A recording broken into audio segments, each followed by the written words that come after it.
So this last weekend was my daughter's first dance recital. That was awesome. Now I gotta pick her up and it's insane. But one of the most frustrating things was simply just picking her up after this performance. And there's an interesting lesson to draw from it. When we came to the dance recital, when we showed up, we had to drop her off. We walked through the entrance, we had to drop her off in this kind of a waiting room with all these other kids. We leave, we go sit in our chairs. These kids, when their time comes, they leave the small room, they go to the auditorium, do their thing, go back to the small room. So after the entire performance, all the parents, and there's a lot of us, have to leave and go pick up our kid. And we have this small, narrow hallway to walk down to reunite with our probably impatient little ones. This place is chaos. There was too many people in the hallway. You know, just some people were shopping and just chatting, and all I wanted to do was to go back to that special room to get Addison. It's an awful end to what was a fun performance, but I'll get back to that. Earlier in the week, Addison had a dance rehearsal for this recital. This didn't go to plan either. The first thing, all the girls had to wear nude tights. My kid doesn't have nude tights. And this was something that kind of maybe dawned on us a little too late. They were white-ish. So that's one thing, but then it got worse when we got to the rehearsal.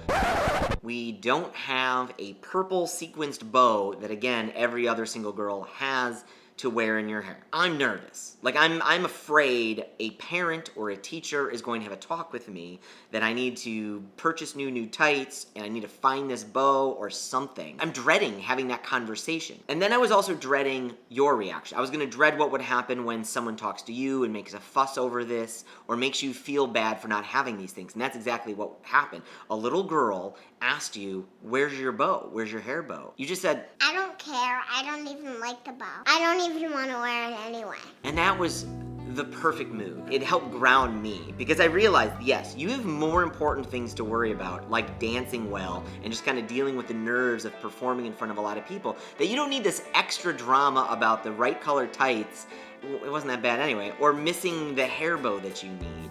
And so your ability to just kind of ignore what other people think was just awesome. So going back to the recital, I found myself in the hallway staring at this crowd of people, and it dawned on me, no one's telling me where I can and can't go into school. I don't know why I'm following this pack of people out anyways. Schools have a lot of entrances and stairwells that all lead to the same spot. Lots of entrances and exits for things like fire hazards. I turned right back around and I went through a bunch of hallways no one else was going through.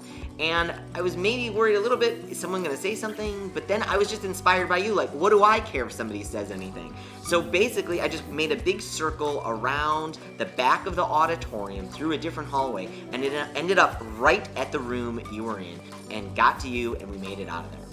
I hope other people can be inspired by your lack of concern about all this unimportant garbage that people put on you.